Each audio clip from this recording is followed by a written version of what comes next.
and welcome. I'm Lisa Ingleswitter, and I'm here to help you to awaken the true you. Today is International Day of Nonviolence.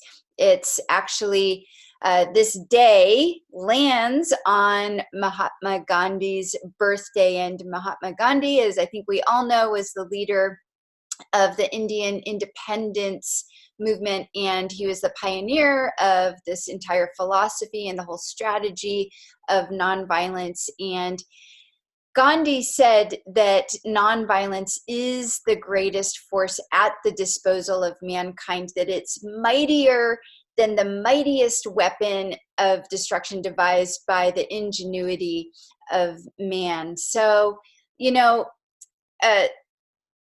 years later, Martin Luther King said that nonviolence, the way that he talked about nonviolence, was that nonviolence isn't just about external violence, isn't just about wars and the ways we perpetrate violence on each other, but that it's also about this internal violence of spirit. And that's what I want to talk to you about today, is this idea of, in order to really have nonviolence in our world, we have to look within. Surprise, surprise, right? Violence is an expression of anger. Anger clouds our entire ability to see clearly. It clouds our ability to think and to reason and to be discerning of our actions. That's why you see crazy things that happen in moments of extreme rage and anger, right? There's no ability to reason, no ability to discern. Not to mention, chronic anger is known to cause pathological conditions in our body, including things like hypertension, coronary disease, sleep disorders. So it shows up in a lot of ways within ourselves. So we need to take care of that anger within ourselves. We can think of, some of you might be thinking, well, I'm not an angry person, I'm a really peaceful person. But all of us have some level of anger. I know for myself that anger shows up as irritation and frustration. It might not necessarily show up as rage or like extreme anger where you have outbursts, but it can show up in these other ways. Again, like frustration, feeling irritated, feeling like you're not in control, feeling like you have a lack of control. It can show up as a sense of anxiety and depression. And sometimes we associate those things with stress, which they are stress, but really anger is a stressful emotion. And three ways that we tend to project our anger are: one, by all or nothing thinking, like it's always this way, it's never that way. Catching ourselves thinking it's always like this, or it's never, if you use those two words, you're probably caught in some type of all or nothing thinking. Also blaming, playing the blame game, or judgment, being someone who judges all the time, judging other people, judging situations, judging things. Those are ways that we project our anger, and that can be a whole entire course. That's not the purpose of today, because I do want to share with you something that I found long ago was the Institute of HeartMath. And this is a wonderful, wonderful resource book if you are dealing with anger, called Transforming Anger. And I'm going to do a little meditation in just a moment. Very, very powerful. But the Institute of HeartMath has done some amazing and wonderful work on the heart. And particularly, we'll talk a little bit about anger, but just to give credit to the HeartMath Institute, they've been doing all this research on the connection between the heart and the mind.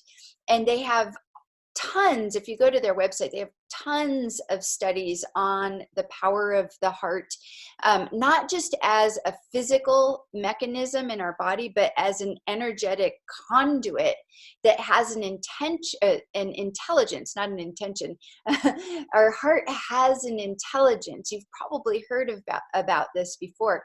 And according to the Institute of HeartMath, the heart has an electrical field that's 60 times greater than the brain, and it has an electromagnetic field that's 100 times greater than the brain. So there's a lot of numbers thrown out around there when you go and research online to look at what's the electromagnetic field of the heart. You might see like 5,000 or whatever, but I'm just going by what the Institute of HeartMath says. In any case, they're saying that the power of the heart is much greater than the power of the brain in terms of its electromagnetic field. Now, why is this important, and how does this all relate to anger? Well, what the Institute of HeartMath has shown is that when you feel angry, when you have any type of anger, and again, remember, anger can show up as irritation, frustration, feeling like you have a loss of control. It's projection onto others, blaming, all or nothing thinking, all of the things that we just mentioned, right? When you feel any of those, or when you're doing any of those, what happens is your heart goes into an incoherent rhythm. And an incoherent rhythm, if you were to look at it on a chart, would look like a jagged rhythm going across the chart. It's not coherent. When you are calm, when you feel calm, particularly when you feel a sense of gratitude or appreciation, your heart actually has what's called a coherent rhythm. It smooths out. Your heart's rhythm smooths out. It's very smooth, undulating rhythms. It's not jagged and sharp and close together. I might put a picture up here on the video to just show you what that looks like if I can find one. So that's really, really important, because what the HeartMath Institute has shown is that they have studies that have showed that the risk of developing things like heart disease are significantly increased for people who impulsively vent their anger, as well as for those people who tend to repress angry feelings. Okay, so that's one study that's really important. Another study that they have talked about is the study that was done by Harvard Medical School. And they studied 1,623 heart attack survivors.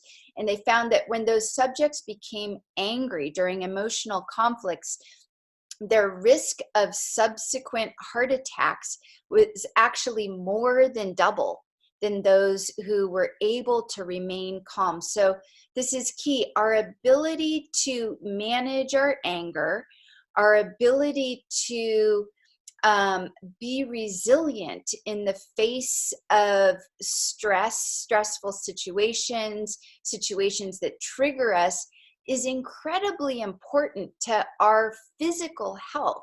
It's important to the coherence of our heart, but what they've further shown is that our heart rhythm, our ability to maintain a coherent heart rhythm, actually affects those around us, including animals, right? They've done studies like this with dog owners, people who are around animals, or with farmers and their animals. So the people that were around, as you know, were affected by each other. And studies have shown that if we can maintain a coherent heart rhythm, not only for our own health, we affect others. So this is how we can begin to see how we can affect change and can contribute to this movement of nonviolence that Mahatma Gandhi started, many, many decades ago. I'm sure he would be happy to hear us having this conversation right now.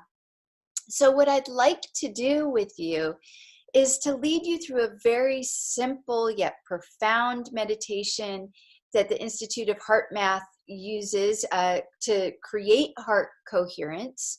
And what I love about this meditation is that heart meditations, we can call them heart meditations, are really not anything new. They're very, very ancient. They've meditations on the heart and in the heart, actually imagining going into the heart space, have been taught in mystical traditions and in Eastern traditions for millennia. This isn't anything new. There's the idea of the sacred heart that we hear a lot about in Christianity, and other traditions we hear about the inside of the inside, or the Holy of Holies. All of those are talking about this sacred space in the heart that we can go into. And what I love about this meditation is it takes something that's very, very esoteric and often only taught at really advanced levels of meditation,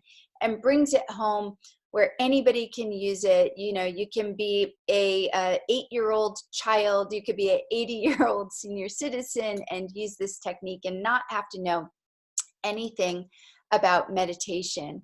So let's hop into this meditation, and it's very short. We'll just do it for a couple minutes. All you need to do is find yourself seated nice and upright with a straight spine, ideally your feet flat on the floor. You can do this with your eyes open or with your eyes closed, whichever is more comfortable for you. And just take a couple of deep breaths, noticing where your breath is. A couple of refreshing, grounding breaths, presencing yourself right here, right now, in the room that you're sitting in. And begin to shift your attention to your heart. Bringing your attention to the space of your heart.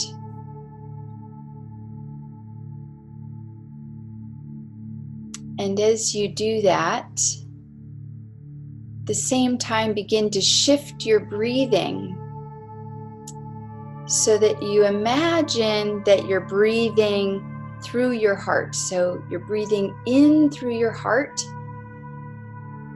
and you're breathing out through your solar plexus. Your solar plexus is just below your heart. So you have your heart here, where you do the Pledge of Allegiance. If you're American, right? Your heart, your solar plexus. Sort of can't see me here on the video, but so you're bringing your attention to your heart. You're breathing in through your heart.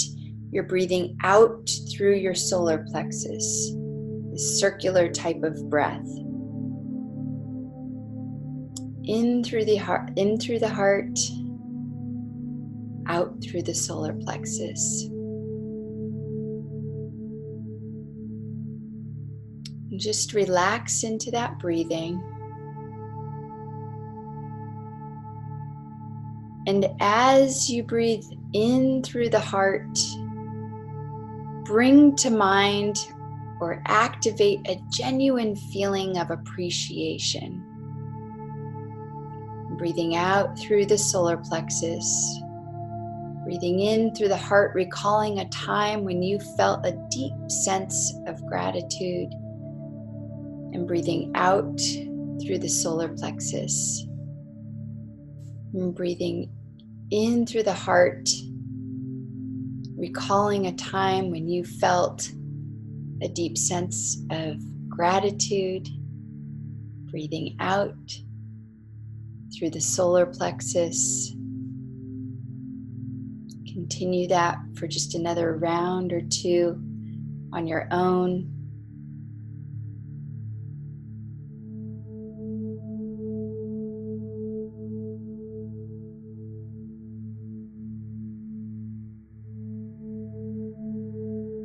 And as you do, allow yourself to radiate that feeling, that deep sense of appreciation and gratitude to yourself. appreciate yourself.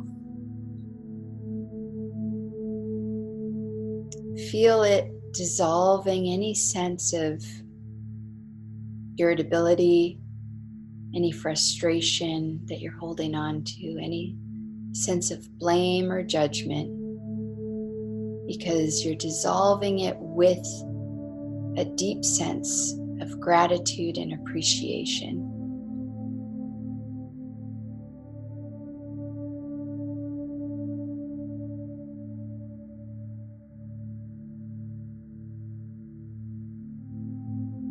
And then slowly bringing yourself back into the space. And that's it. It's a very, very simple but deliberate method that can begin to melt away the anger in your heart. In a constricted heart, can begin to allow to open your heart. And I just want you to notice that we were breathing in through the heart, the point within ourself of love and compassion, and breathing out through the solar plexus. This is very important because our solar plexus is our point of power. And anger actually comes from a sense of feeling powerless. So we're connecting those energy centers within ourselves of love and power and bringing them together for the force of good. So I just want to end with a couple more citing of a couple more studies that are very, very interesting. Again, from the Institute of HeartMath, they say that there was an international study of over 2,800 people and who were ages 55 to 85, and found that individuals who reported the highest levels of personal mastery, people who had feelings of control over their life and life events, had nearly 60% lower risk than those who felt relatively helpless in the face of life's challenges. So lower risk of heart disease, of illness, of sickness, right? And then there was one more study, a study of over 5,700 middle-aged people. They found that those with the highest self-regulation abilities, those who were able to be resilient in the face of anger, resilient in the face of stress, by doing a practice similar to what we just did together, they were more than 50 times more likely to be alive and without chronic disease 15 years later than those with lower levels of self-resilience and self-regulating scores and abilities. So that's very, very significant. So I just invite you to do this this practice of what HeartMath Institute calls a heart resilience, heart coherence meditation. It's very simple. You can do it at any time in your day. You could do it while you're at work. You can do it at home. You can do it with your eyes open so people don't even have to know that you're doing the meditation, or you can take it into a very deep meditation. Do it for a minimum of 3 minutes, up to 5 minutes, or even longer if you like. And that's it for today's episode. Thank you so much for joining me. If you like this, what we're doing here in this episode, feel free to subscribe to my channel, my YouTube channel, Lisa Ingalls on YouTube, or to subscribe to me. Follow my page over on Facebook, Lisa Ingalls Witter. Thank you so much for joining me today. Namaste.